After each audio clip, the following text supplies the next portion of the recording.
সাহেব রয়েছেন, শম্ভুলাল চাকমা রয়েছেন, আমাদের এফডিসি রয়েছেন, আমাদের সমাজসেবীরা রয়েছেন, সবাই এখানে আছে। আমরা প্ল্যান করছি আজকে এখানে যেটা আমরা 132 কেবি মনু সাবস্টেশন করছি, এটার জন্য খরচ হয়েছে 44,98,00,000 টাকা এবং এই টাকাটা ভারত সরকারের এবং বিশ্ব ব্যাংকের টাকায় আমরা করছি। ভারত সরকার টাকা দিয়েছে প্লাস বিশ্ব ব্যাংকের, এবং কাজটা করেছে পাওয়ার গ্রিড কর্পোরেশন, যেটা পাওয়ার গ্রিডের কাজ এটা।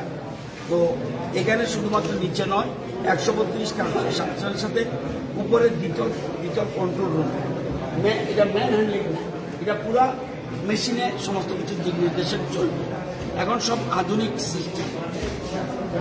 একজন ডারউইনের নাম শুনেছেন আমরা, ডারউইন বিখ্যাত জীববিজ্ঞানী, উনি বলছে যে খুব বেশি শক্তিশালী, যে খুব শক্তিশালী সে বেঁচে থাকবে, এটার গ্যারান্টি নেই।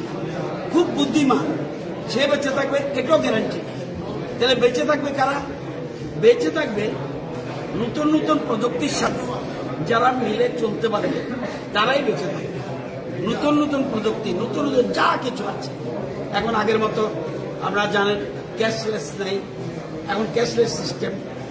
এখন আমরা মোবাইল, স্মার্ট মিটার, স্মার্টফোন, সবকিছু স্মার্ট। সুতরাং সবকিছু আমরা এখন আধুনিক প্রযুক্তির সাথে যারা তাল মিলাতে পারবে, তারাই পৃথিবীতে বেঁচে থাকবে, বাকিরা পিছু পড়ে থাকবে। তো আমরা আজকে সেটা ওপেন করতে যাচ্ছি। এরপরে লাভ হবে কত, কোন কোন এলাকায়? মনু, চৈলেন্টা, এসকে পাড়া, ধুমাছড়া, মাহুলি, মাসলি, 82 মাইল, নেপাল টিলা, ঝামনু, বাগছড়া, মানিকপুর, থালছড়া, আরো কিছু এলাকা, এগুলিতে লাভ হবে। এবং এখানে 21,554 জন গ্রাহক আছে। 21,554 জন গ্রাহক আছে। এদের জন্যই কিন্তু এই কোটি কোটি টাকা খরচ হয়েছে, যাতে মানুষ আধুনিক সুবিধা পায় এবং মানুষ যেন বিদ্যুৎ যন্ত্রণা থেকে কষ্ট থেকে বেরোতে পারছে। আমরা ধীরে ধীরে চেষ্টা করছি, আমরা জানলে খুশি হবেন, 800 মেগাওয়াট আমরা প্ল্যানিং করছি ছাপনতে। এটা হলো পাম্প স্টোরেজ, অর্থাৎ দিনের বেলা নিচের থেকে জল উঠাবো, উপরে জল স্টোর করবে, রাতে এই জল ছেড়ে দিয়ে সেই স্পিড থেকে পাওয়ার উৎপাদন করব। 800 মেগাওয়াট কান্টি মাঝে এবং উত্তর পূর্বাঞ্চল এগুলি নিয়ে। একমাত্র ওয়েস্ট বেঙ্গল একটা আছে পূর্বাঞ্চলের মধ্যে, বাকিটা আমরা চেষ্টা করছি। এটি ডিপিআর এর কাজ চলছে এবং এনএসপিসির সহযোগিতা আমরা এটা করতে যাচ্ছি। আমরা ধীরে ধীরে নতুন নতুন প্রযুক্তি, যেমন হাইড্রোজেন অক্সিজেন, আমরা ঘন্টা 2 সাথে করতে যাব। মানে জল আমরা নতুন করে যে আমাদের যে নতুন ভ্যালিগুলি আছে, আমাদের ত্রিপুরার ভ্যালিগুলি আছে উপত্যকা, এগুলির মধ্যে বৃষ্টির জল আটকে দিয়ে ওখান থেকে আমরা হাইড্রোজেনকে আলাদা করব, অক্সিজেনকে আলাদা করবো। অক্সিজেন কাজটা চলে যাবে স্বাস্থ্য দপ্তরে, হেলথ পরিষেবা, আর হাইড্রোজেন থেকে আমরা বিদ্যুৎ উৎপাদন, অর্থাৎ গ্রিন এনার্জি। আমরা যখন যা কথা যেটা বলছি একটু আগে, যে গ্রিন এনার্জি সোলার থেকে আমাদের এই সময়ের মধ্যে 7 বছরে 29 মেগাওয়াট সোলার শুধুমাত্র বিদ্যুৎ মেগাওয়াট আমরা উৎপাদন করেছি। আমরা ধীরে ধীরে চেষ্টা করছি 150 মেগাওয়াট বিদ্যুৎ উৎপাদন শুধু সোলার থেকে, এবং 50,000 পরিবারে যাতে পিএম সূর্যঘরের মাধ্যমে আমরা এটা করার চেষ্টা করছি। তো এখানে আসল কথা হলো আধুনিক প্রযুক্তিকে কাজে লাগিয়ে মানুষ যেন পরিষেবা পায়। বিদ্যুৎ আমি বলি না 100% আমরা সাকসেসফুল মারাত্মক, এই জায়গা আমি বলবো না, কিন্তু অনেক বেটার ফিল। আমি এসেই ডাকবাংলাতে জিজ্ঞেস করলাম আগের থেকে কি একটু ভালো হয়েছে? আমাদের কয়েকজন বলে না, আগের থেকে বেটার হয়েছে। ফিটকো যেমন ছিল আমাদের বহু কষ্ট হয়েছে, আজকে আমরা ওই জায়গাতে আরো কিছু লাগবে, এখনো কিছু না। আমরা আন্ডারগ্রাউন্ড কেবলের কথা চিন্তা করছি, নতুন নতুন টেকনোলজি, ঝড় তুফান আসলে যাতে লাইফ লাইন মেনটেন্যান্স, অর্থাৎ লাইন কেটে যেন মেনটেন্যান্স না করতে হয়, চালু অবস্থা যেন মেনটেন্যান্স হয়, এটার জন্য আমরা টেন্ডার হয়ে গেছে, এটা ওপেনও হয়ে গেছে। তো এরকম ড্রোন প্রযুক্তি, যাতে যারা বিদ্যুৎ চুরি করে তারা যাতে চোরকে ধরা যায়, সেই জন্য ড্রোন প্রযুক্তি, এটাও টেন্ডার হয়ে গেছে। তো আমরা চাই বিদ্যুৎ চুরি করার দরকার নেই, প্রধানমন্ত্রী ফ্রি বিদ্যুৎ দিতে চাইছে পিএম সূর্যকর, নিয়ে যান, আজীবনের জন্য আমি ফ্রি বিদ্যুৎ দিতে পারি। তাহলে কেন আমি চুরি করব? প্রধানমন্ত্রী এই যে চিন্তাধারা, এবং সেটা গ্রিন এনার্জি। আমি তো দরকার নেই রুকিয়া যাওয়ার জন্য, পালাটানা যাওয়ার দরকার নেই, রামচন্দ্র যাওয়ার দরকার নেই। আমার নিজের বাড়িতে, যেমন আমার বাড়িতে আমি তো কোথাও যাই না, আমার বাড়ির বিদ্যুৎ আমি উৎপাদন করছি।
পালদাংশু সাহেব রয়েছেন, শম্ভুলাল চাকমা রয়েছেন, আমাদের এফডিসি রয়েছেন, আমাদের সমাজসেবীরা রয়েছেন, সবাই এখানে আছে।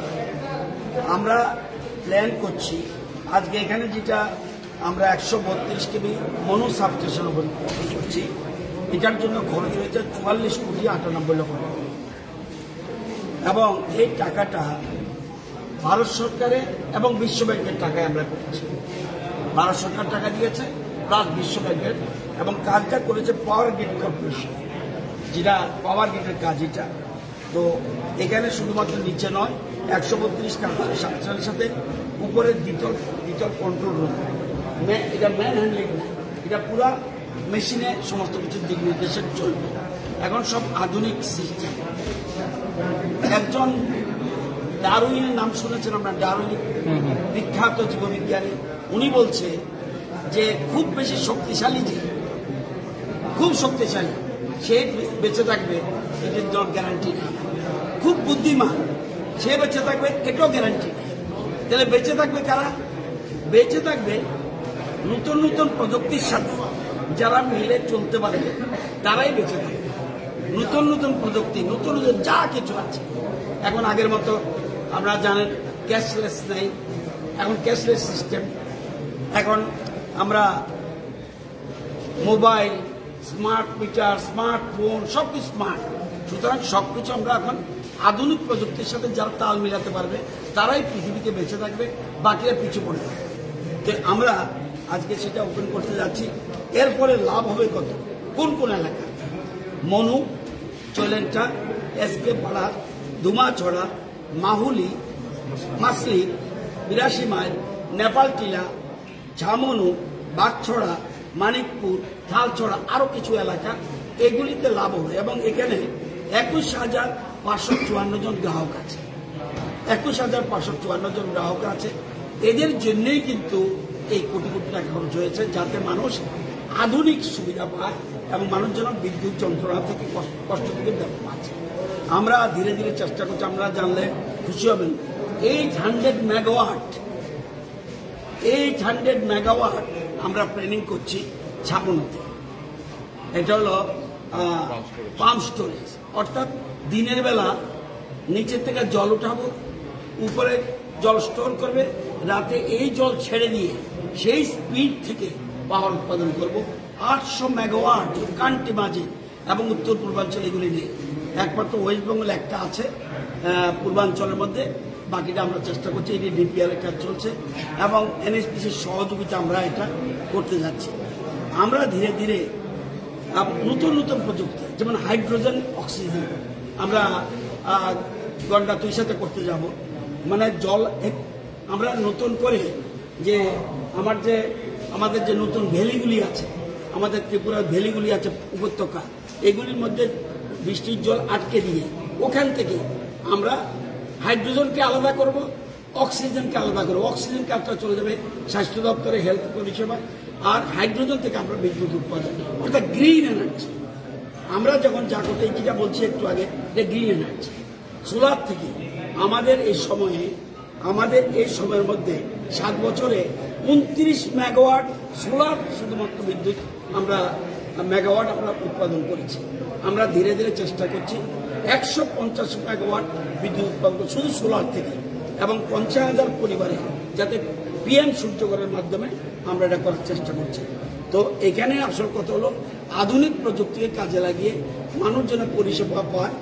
বিদ্যুৎ আমি বলি না 100% আমরা সাকসেসফুল মারাত্মক, এই জায়গা আমি বলবো না, কিন্তু অনেক বেটার ফিল। আমি এসেই ডাকবাংলাতে জিজ্ঞেস করলাম আগের থেকে কি একটু ভালো হয়েছে? আমাদের কয়েকজন বলে না, আগের থেকে বেটার হয়েছে। ফিটকো যেমন ছিল আমাদের বহু কষ্ট হয়েছে, আজকে আমরা ওই জায়গা থেকে আরো কিছু লাগবে, এখনো কিছু না। আমরা আন্ডারগ্রাউন্ড কেবলের কথা চিন্তা করছি, নতুন নতুন টেকনোলজি, ঝড় তুফান আসলে যাতে লাইফ লাইন মেনটেন্যান্স, অর্থাৎ লাইন কেটে যেন মেনটেন্যান্স না করতে হয়, চালু অবস্থা যেন মেনটেন্যান্স হয়, এটার জন্য আমরা টেন্ডার হয়ে গেছে, এটা ওপেনও হয়ে গেছে। এরকম ড্রোন প্রযুক্তি, যাতে যারা বিদ্যুৎ চুরি করে তারা যারা চোরকে ধরা যায়, সেই জন্য ড্রোন প্রযুক্তি, এটাও টেন্ডার হয়ে গেছে। তো আমরা চাই বিদ্যুৎ চুরি করার দরকার নেই। প্রধানমন্ত্রী ফ্রি বিদ্যুৎ দিতে চাইছে, PM সূর্যঘর নিয়ে যান, আজীবনের জন্য আমি ফ্রি বিদ্যুৎ দিতে পারি, তাহলে কেন আমি চুরি করব? প্রধানমন্ত্রী এই যে চিন্তাধারা, এবং সেটা গ্রিন এনার্জি। আমি তো দরকার নেই রুকিয়া যাওয়ার জন্য, পালাটানা যাওয়ার দরকার নেই, রামচন্দ্র যাওয়ার দরকার নেই। আমার নিজের বাড়িতে, যেমন আমার বাড়িতে আমি তো কোথাও যাই না, আমার বাড়ির বিদ্যুৎ আমি উৎপাদন করছি।